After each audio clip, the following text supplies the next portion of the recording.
कैसी कठिन डगर हो, कैसा भी हो रास्ता, सफर मुश्किल भरा, नित नए रंग दिखाता। प्रतिज्ञा मन में ठान, जुटाकर सारी हिम्मत, संघर्षों से जो जाते पार, गहरे नदी समंदर। नमस्कार दर्शकों, मैं सीनियर एडिटर दिनेश गौतम। आज शख्सियत की इस कड़ी में मैं आज ऐसे मेहमान से आपको रूबरू करा रहा हूँ जो एक लेखिका ही नहीं बल्कि एक बैंकर के साथ साथ अच्छी वक्ता, ईसा योग केंद्र की स्वयंसेविका भी हैं। इनसे इनके साहित्य यात्रा के बारे में हम जानेंगे। साहित्य यात्रा एक साधना होती है जो शब्दों की जादूगरी से पाठकों को रूबरू कराती है। ऐसी शख्सियत आज हमारे बीच में है। परिचय कराने से पहले मैं कहना चाहता हूँ, होगी परीक्षा भी, समीक्षा भी और चलेगा तुम्हारी चर्चाओं का दौर भी। तब मजा आएगा लिखने का, पढ़ने का कुछ और भी। आज ऐसी मेहमान है हमारे साथ, बैंक में प्रोबेशनरी ऑफिसर व साहित्यकार ईशिता सिंह जी। ईशिता सिंह जी साहित्य लिखती हैं।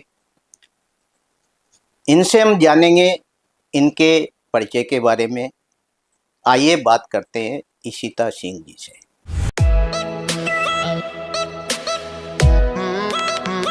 ईशिता सिंह जी, आपका हमारे स्टूडियो में बहुत बहुत स्वागत है। नमस्कार।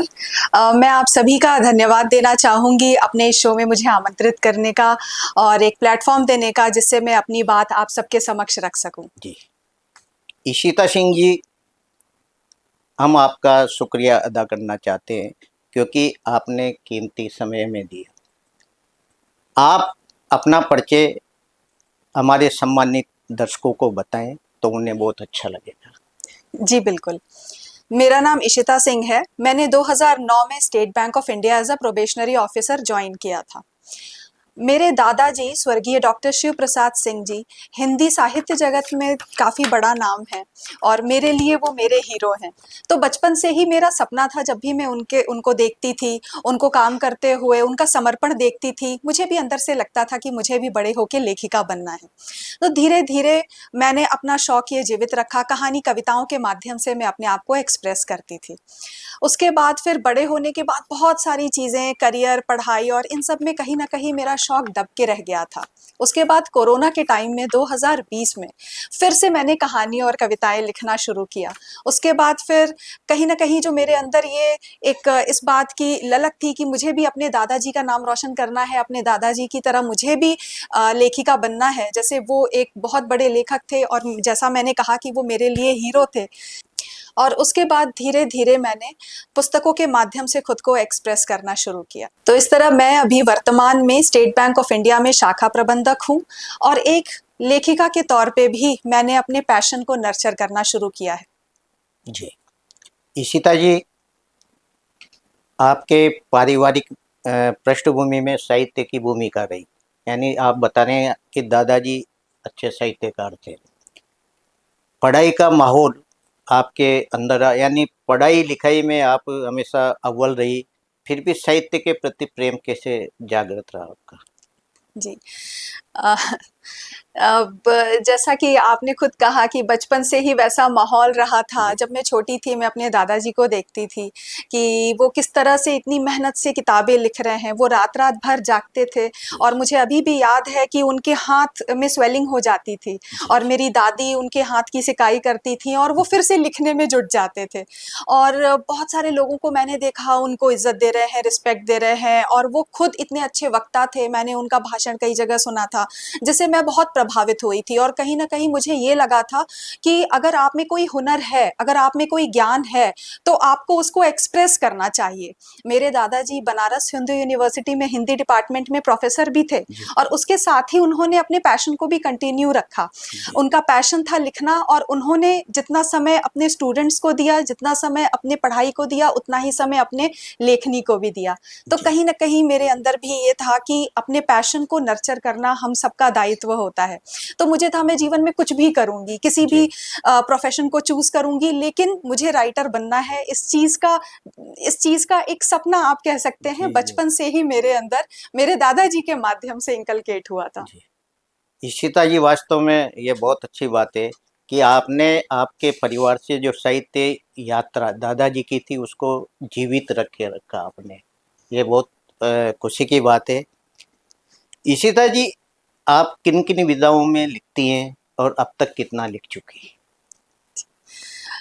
जी, अगर देखा जाए तो लिखने का जो समंदर है या फिर जो शब्दों का समंदर है, वो जी, इतना गहरा है कि मुझे लगता है मैं उसमें अभी कहीं पे भी नहीं हूँ। जब मैं छोटी थी, कहानी कविताएँ लिखा करती थी अपने आप को एक्सप्रेस करने के लिए, मेरे दादाजी मुझे प्रोत्साहित करते थे और मुझे कहीं न कहीं अंदर बहुत अच्छा भी लगता था, क्योंकि कला ऐसा माध्यम है, जो हर कलाकार अपनी कला को एक्सप्रेस करके एक अंदर जो सोल लेवल की हैप्पीनेस और सैटिस्फैक्शन है, उसको फ़ील करता है। जी, और कहीं न कहीं मुझे ये लगता है कि मैंने अपने जीवन में जो कुछ भी सीखा है, अगर मैं उसको एक्सप्रेस कर पाऊँ, ताकि मैंने अपने जीवन में जो संघर्ष देखे हैं, जो भी मैंने अपने जीवन में अलग-अलग विषम परिस्थितियों से चीज़ें सीखी हैं, जी, अगर मैं उसको एक्सप्रेस कर पाऊँ, तो जो दूसरे हैं, जी, वो अपने जीवन में अगर सिमिलर काइंड ऑफ सिचुएशन से गो थ्रू कर रहे हैं, अगर वो उससे कुछ सीख सकें, तो ये मेरे लिए बहुत ही खुशी की बात होती है। जी, मैंने अपनी पहली पुस्तक जो मेरी डेब्यू बुक थी वो 2021 में पब्लिश की थी और जी, उसकी पब्लिशिंग के पीछे भी एक ऐसी ही कहानी है। जी, 2021 में कोरोना का सेकंड वेव था और मेरी तबीयत बहुत ज़्यादा खराब हो जी, गई थी। अब उस समय कहीं न कहीं कोरोना का जो डर था, मुझे ऐसा फ़ील जी, हो रहा था कि अब शायद मैं नहीं बचूँगी, क्योंकि माहौल ही ऐसा था। बिल्कुल। तो अंदर इतना डर आ गया था और फिर मुझे लगा कि अगर मैं नहीं बची, तो मेरा लेखिका बनने के सपने का क्या होगा? तो बिल्कुल, मुझे लगा कि जीवन रहे या ना रहे, पर मुझे एक पुस्तक लिख के जाना है। और मुझे अभी भी याद है कि मैं बहुत बीमार थी, शरीर में दम नहीं था, लेकिन फिर भी मैंने अपनी पहली पुस्तक लिखना शुरू किया। जी, क्योंकि मेरे अंदर ये था कि मेरी आखिरी ख्वाहिश है कि मेरा जीवन रहे या ना रहे, पर मुझे लेखिका बनना है, मुझे अपनी एक पुस्तक प्रकाशित करके ही जाना है। जी, बाकी ईश्वर की जैसी मर्ज़ी हो। जी, तो 3 हफ्ते तक मैं बिल्कुल बेड पे थी और 3 हफ्ते मैंने बिल्कुल लेखनी को समर्पित किया था, अपने दादाजी को याद करके, ईश्वर को याद करके।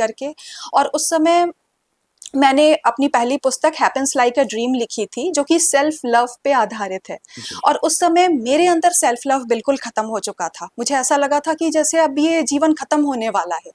तो मैंने सेल्फ लव के टॉपिक को इसीलिए चुना क्योंकि मुझे लगा अगर मुझे इस चीज़ की इस समय सबसे ज़्यादा ज़रूरत है, तो बहुत सारे ऐसे भी लोग होंगे जो सिमिलर काइंड ऑफ सिचुएशन से गो थ्रू कर रहे होंगे। और बिल्कुल, अगर किसी ने मेरी पुस्तक पढ़ी और उनमें से अगर एक व्यक्ति को भी उन बातों से प्रेरणा मिली या फिर अंधेरे में रास्ता मिला, तो कहीं न कहीं मेरा ये प्रयास सफल हो जाएगा। बिल्कुल, तो मैंने वो पुस्तक लिखनी शुरू की जी। और वो पुस्तक खत्म होते-होते मेरी तबीयत भी ठीक हो गई। तो कहीं न कहीं मुझे ऐसा फ़ील हुआ जैसे ये ईश्वर का संकेत था कि कभी-कभी हमारे जीवन में संघर्ष आता है और हम लोग घबरा जाते हैं कि बिल्कुल, क्या होगा? फिर बहुत ज़्यादा विचलित हो जाते हैं। जी, लेकिन ईश्वर का कुछ न कुछ उसमें संदेश छिपा होता है, कोई न कोई उद्देश्य छिपा होता है जिसके माध्यम से हमें अपने सोल पर्पस पे काम करना होता है। बिल तो मेरी पुस्तकें और मेरी लेखनी मुझे लगता है कहीं न कहीं मेरे सोल पर्पस का हिस्सा है। जी। अब तक आपने कितनी पुस्तकें प्रकाशित करवाई मैडम? अभी तक मेरी 6 किताबें पब्लिश हो चुकी हैं। मेरी पहली किताब 2021 में हैपेंस लाइक अ ड्रीम, जो जी, कि एक फ़िक्शन है। मेरी दूसरी किताब 2023 में redefining success for empowered living, जी, balancing body, mind and soul.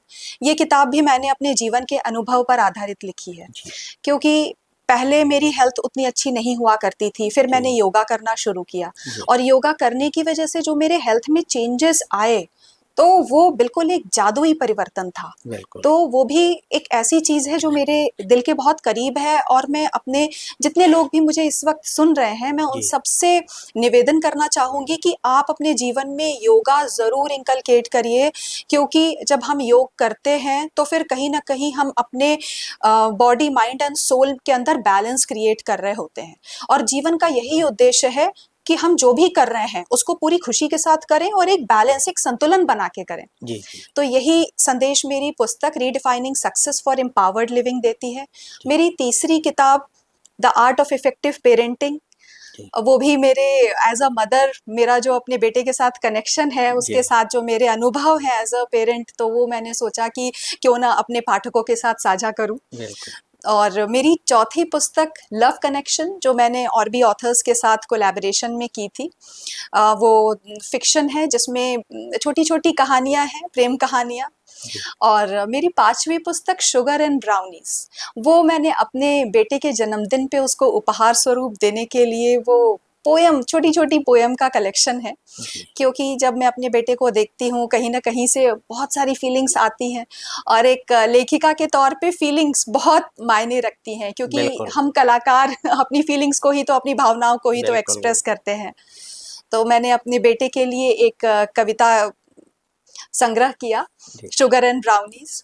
और अभी लेटेस्ट मेरी पुस्तक देवी प्रकाशित हुई है 8 मार्च को, जी अंतर्राष्ट्रीय महिला दिवस के उपलक्ष्य में। जी उसमें भी बहुत सारे लेखकों के साथ मिलके मैंने कोलैबोरेशन में ये पुस्तक निकाली है, जी। जो ये संदेश देती है कि कहीं ना कहीं हम सबके अंदर देवी है, जो देवी जिसकी हम पूजा करते हैं, बिल्कुल जिसे हम सब कुछ मानते हैं, वो कहीं ना कहीं देवी का, ईश्वर का एसेंस हमारे अंदर है।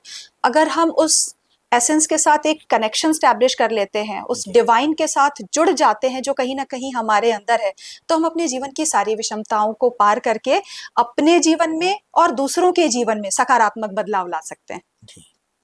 इशिता जी, जो आपके मन के भाव आपने उद्गार कर, यानी लेखक के रूप में, एक पुस्तक के रूप में आप सामने लाए पाठकों के, क्या भाव थे? आज के युवाओं पर उन भावों का क्या असर है?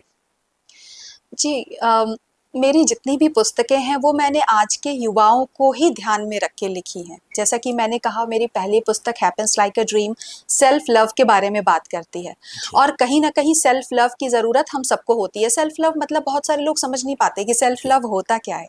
सेल्फ लव मतलब ये होता है कि खुद को प्यार करना, खुद को भी उतनी ही इम्पोर्टेंस देना, खुद का ख्याल रखना। अगर मैं महिलाओं के संदर्भ में देखूं, तो जो हमारी माताएं बहनें हैं, भले ही वो हाउसवाइफ हो या फिर वो कामकाजी महिलाएं हों, महिलाएं अपने ऊपर कम ध्यान देती हैं, अपने परिवार और बाकी सारी चीज़ों पे उनका ज़्यादा रहता है, ज़्यादा चिंता रहती है। तो कहीं न कहीं मुझे लगता है हर महिला को खुद का ख्याल भी रखना चाहिए, क्योंकि जब वो खुद का ख्याल रखेंगी तभी तो वो दूसरों का भी अच्छे से ख्याल रख पाएँगी। बिल्कुल। बहुत और मेरी जो दूसरी पुस्तक है जिसमें मैंने balancing body, mind and soul के बारे में लिखा है, जिसमें जी योगा के बारे में लिखा है, और किस तरह हम अपने शरीर, मन और आत्मा में एक संतुलन ला सकते हैं, उसके बारे में लिखा है। वो भी कहीं न कहीं मेरे जीवन के अनुभवों पे आधारित, और ये संदेश देती है आजकल के युवाओं को कि अपने सेहत का ख्याल रखना बहुत ज़रूरी होता है। अगर हम अपने जीवन में कुछ भी करना चाहते हैं, कोई भी मकाम हासिल करना चाहते हैं, तो हमें अपनी सेहत का ख्याल रखना ही होगा।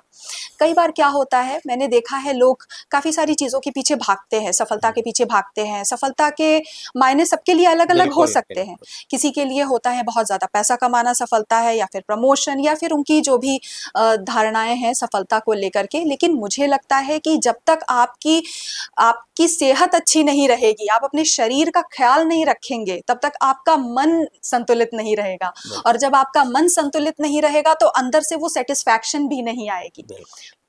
कोई भी व्यक्ति कुछ भी करे, बहुत ही छोटा-सा काम करे, लेकिन अगर वो पूरे संतुलन के साथ कर रहा है, तो जी उसमें उसको खुशी महसूस होती है, और वो खुशी ही सच्ची सफलता है। तो ये संदेश मैं आजकल के युवाओं को ज़रूर देना चाहूँगी, क्योंकि बहुत सारी चीज़ें, बहुत सारी डिस्ट्रैक्शंस हैं आजकल के समाज में।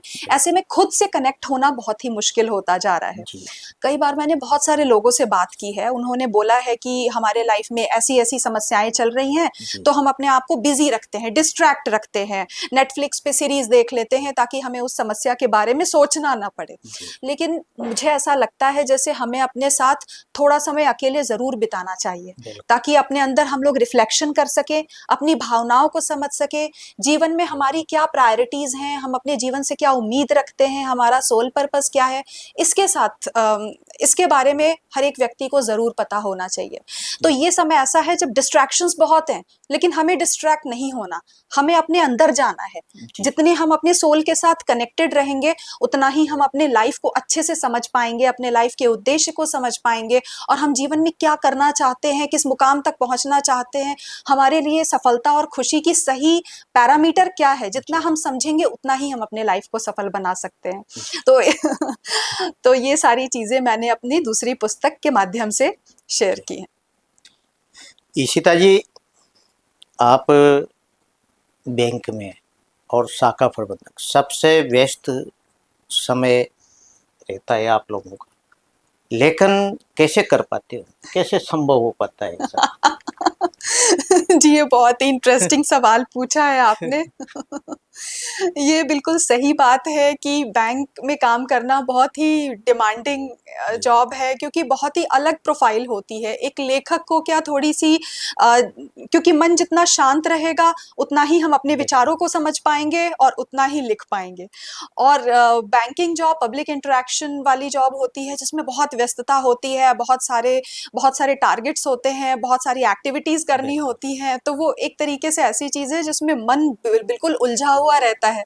ऐसे में बिल्कुल कॉन्ट्रास्ट चीज़ हो गई। अ, देखिए, संतुलन बनाना बहुत ही कठिन होता है, लेकिन संतुलन बनाना बहुत ही ज़रूरी भी होता है। बिल्कुल। कहीं न कहीं मैंने अपने लाइफ में ये चीज़ें नोटिस की हैं कि मेरे लाइफ में जितनी भी विषम परिस्थितियाँ आई हैं, उन्होंने मुझे संतुलन, अपने अंदर एक संतुलन बनाना ही सिखाया है। बिल्कुल। बहुत सारी चीज़ें होती हैं जो मेरे लाइफ में होती हैं, मुझे लगता है मेरे साथ ऐसा क्यों हो रहा है? लेकिन अगर मैं डीप में रिफ्लेक्ट करती हूँ, तो मैं ये समझ पाती हूँ कि ये चीज़ें हो रही हैं क्योंकि वो ईश्वर चाहता है कि मैं अपने अंदर संतुलन पैदा कर सकूँ। बिल्कुल। तो ये बहुत मुझे मेहनत लगी अपने अंदर ये बैलेंस क्रिएट करने में, और लेकिन अंत में मुझे सफलता मिल ही गई कि मैं एज़ अ बैंकर भी अपने दायित्वों को अच्छे से निभा सकूँ, और मैं खाली समय में, छुट्टियों में, वीकेंड्स में, या फिर ऑफ़िस से घर आने के बाद अपने लेखन कार्य को भी उचित समय दे सकूँ। जी, आप बनारस से हैं। बनारस तो साहित्यकारों का एक गढ़ माना जाता है, जहाँ से बड़े बड़े साहित्यकार निकले हैं। वहाँ जो साहित्य, आप जब जाती होंगी बनारस में, तो कैसा लगता है जब आपका साहित्य उन लोगों के बीच में पहुँचता हो? ये मुझे बहुत खुशी होती है। कहीं न कहीं जैसा मैंने कहा कि मुझे ऐसा फ़ील होता है जैसे मैं कुछ भी नहीं हूँ, इस पूरे समंदर में मैं एक बूँद भी नहीं हूँ शायद। जब जैसा कि आपने बोला बनारस के जी, जी। साहित्यकार, तो मुझे ऐसा लगता है जैसे वो तो साक्षात ईश्वर का रूप है, माँ सरस्वती दिखती हैं मुझे जब भी मैं बनारस की धरती पे जाती हूँ। मुझे ऐसा, मैं अपने आप को बहुत भाग्यशाली मानती हूँ, और कहीं न कहीं जो हम सबके प्यारे श्री शंकर भोलेनाथ हैं, उनसे भी मेरा बहुत जुड़ाव है। और वहाँ के लोगों में जब मेरा साहित्य पहुँचता है, मुझे ऐसा लगता है कि मुझे भी बहुत कुछ सीखना, बहुत कुछ करना बाकी है, और मैं अभी, ऐसा लगता है जैसे मैं अभी बहुत ही छोटी बच्ची हूँ उन सबके सामने, जो अभी चलना भी नहीं जानती है। इशिता जी, निरंतर आप अपनी रचनाएं लिखती रही है, कहानी और भी कई चीज़ें। क्या भविष्य में भी ये आपकी लेखनी निरंतर चलती रहेगी साहित्य साधना के रूप में? जी, बिल्कुल। भविष्य में भी मेरी लेखनी चलती रहेगी, क्योंकि कहीं न कहीं मैं ये मानती हूँ कि मेरे सोल पर्पस का हिस्सा है ये लेखनी। अगर ईश्वर ने मुझे अभी इस काबिल समझा है कि मैं अपनी कलम के माध्यम से कुछ लिख सकूँ, अपनी भावनाओं को आप सब तक पहुँचा सकूँ, तो मैं ये चीज़ अपने आखिरी क्षण तक करते रहना चाहूँगी। जी। इशिता जी, आपके जीवन की कोई प्रेरक घटना जिससे आपको कोई संबल मिला हो इस क्षेत्र में? मेरे जीवन की प्रेरक घटना, अगर मैं 2021 के उस क्षण पे जाऊँ, जी। जब मैं कोरोना के टाइम में बहुत ज़्यादा पीड़ित थी, और जब मुझे लग रहा था कि शायद ये मेरे जीवन का आखिरी क्षण है, और तब मुझे लगा कि अगर ये मेरे जीवन का आखिरी क्षण है, तो मुझे एक पुस्तक लिख के जाना है। बिल्कुल। तो कहीं न कहीं मुझे एक प्रेरणा मिली कि अगर इंसान चाहे तो क्या कुछ नहीं कर सकता। मैं उस समय बहुत ज़्यादा बीमार थी, मेरी बहुत ज़्यादा हिलने डुलने की अवस्था भी नहीं थी, लेकिन उसके बावजूद मैं बेड पर ही बैठ के कागज कलम से, नहीं मुझे लिखना है, एक पुस्तक कंप्लीट करनी है, मेरे अंदर वो चीज़ थी कि मुझे इस बात से फ़र्क नहीं पड़ता कि मैं कल को बचूंगी या नहीं बचूंगी, लेकिन एक पुस्तक लिखनी है मुझे। तो इंसान अगर चाहे तो क्या कुछ नहीं कर सकता। बिल्कुल। उस चीज़ ने मुझे बहुत ज़्यादा प्रेरणा दी। जी। आपने काव्य संग्रह भी लिखा। जी, जी, अपने बच्चे, अपने बेटे के लिए। तो कितनी रचनाएं थी उसमें? उसमें तो अपने बच्चे के बचपन के ऊपर और मेरे खुद के बचपन के ऊपर जी। 20-25 कविताएँ थीं। जी। इशिता जी, ये साहित्य सृजन करना आपको कैसा लगता है वास्तव में? जो आज के युवा साहित्यकार हैं, तो उनको किस तरह अपना साहित्य सृजन करना चाहिए? साहित्य सृजन करना मुझे बहुत ही अच्छा लगता है। कहीं न कहीं जब मैं साहित्य सृजन करती हूँ या कोई चीज़ लिखती हूँ, अपनी भावनाओं को एक्सप्रेस करती हूँ, तो ऐसा लगता है जैसे मैं उस परमात्मा से जुड़ी हुई हूँ। कहीं न कहीं जब भी कोई कलाकार अपनी कला को एक्सप्रेस कर रहा होता है, तो अपनी सोल से कनेक्ट होके ही करता है, क्योंकि ये कुछ ऐसी चीज़ें हैं जो हमें पूर्व जन्म से भी ये ब्लेसिंग प्राप्त होती है, ऐसा मुझे फ़ील होता है। तो मुझे काफ़ी अच्छा लगता है और आजकल के जो भी युवा लेखक हैं, मेरा उनसे यही संदेश है कि अपने दिल की सुनिए, जो भी आपका दिल कहता है, अपनी भावनाओं से कनेक्ट होइए और आपने अपने जीवन में जो भी चीज़ें देखी हैं, आपने, क्योंकि हम सब अपने-अपनी जीवन की यात्रा पर हैं और हम सबका जीवन अलग है। हो सकता है कोई चीज़ मेरे साथ जीवन में कुछ ऐसा हुआ हो जिसने मुझे कुछ सिखाया हो। हो सकता है कि जो चीज़ मैंने अपने जीवन से सीखी है, अगर वो चीज़ मैं एक्सप्रेस करती हूँ, तो कोई दूसरा व्यक्ति जो सिमिलर काइंड ऑफ सिचुएशन देख रहा है, हो सकता है उसे कुछ प्रेरणा मिले। तो अपने जीवन में आप जो कुछ भी सीख रहे हैं, देख रहे हैं, उसको ज़रूर एक्सप्रेस करिए और लोगों तक पहुँचाइए, क्योंकि हम लेखक जितना ज़्यादा अपने आप को एक्सप्रेस करेंगे, अपनी बातें दूसरों तक पहुँचाएँगे, हमें नहीं पता कि वो किसके कितने काम आ जाए। जब मैंने अपनी डेब्यू बुक लिखी थी हैपेंस लाइक अ ड्रीम, जी। तो मैं उस समय बहुत बीमार थी। मैंने उस समय वो बुक लिखी, बहुत ही दिल से लिखी थी मैंने वो पुस्तक और मुझे बहुत अच्छा लगता है अगर कोई उस पुस्तक को पढ़ता है। बहुत सारे लोगों ने मुझे मेल किया, फ़ोन किया कि उन्हें ऐसा लगता है ये पुस्तक मैंने उनके जीवन पे लिखी है। बिल्कुल। वो इतना ज़्यादा उससे कनेक्ट कर पाए। तो जब भी आप दिल से कोई चीज़ लिखेंगे, वो दिल से ज़रूर जुड़ेगी। जी। इशिता जी, जब आप बता रहे हैं कि आपका लेखन पाठकों तक गया, फिर उन्होंने जो संदेश भेजे, तो कैसा भाव लग प्रतीत मुझे होता था उस समय? बहुत अच्छा लगता था। जी। मुझे ऐसा लगता है जैसे अगर मेरा लिखा हुआ किसी एक हृदय को भी छू जाए, जी। तो फिर ये एज़ अ राइटर मेरी बहुत बड़ी सफलता है। और जब भी एक लड़की का मेरे पास मैसेज आया था, उसने कहा था कि उसके लाइफ़ में भी सिमिलर जी। चीज़ें जी। हुई थीं, लेकिन जब उसने मेरी किताब पढ़ी तो उसको इससे संबल मिला। मुझे बहुत अच्छा लगा।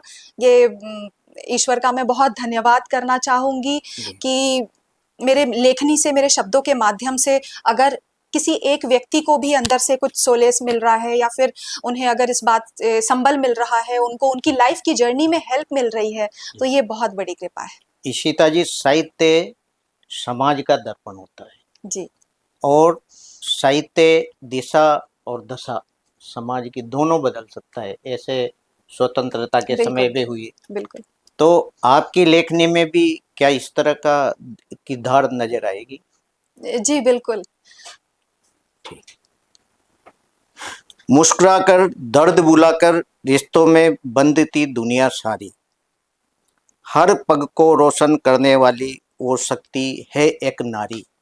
ऐसी ही नारी इशिता सिंह जी आज हमारे बीच पधारी, जिन्होंने नारी सशक्तिकरण के लिए एक पुस्तक का निर्माण किया और पाठकों तक उसको पहुंचाया। उससे जो महिलाएं हैं उनके बारे में इन्होंने जो लिखा है, उससे महिला जरूर सशक्तिकरण के सामने आएगी और इनका कहना है कि भविष्य में भी इनका साहित्य सृजन लगातार चलता रहेगा।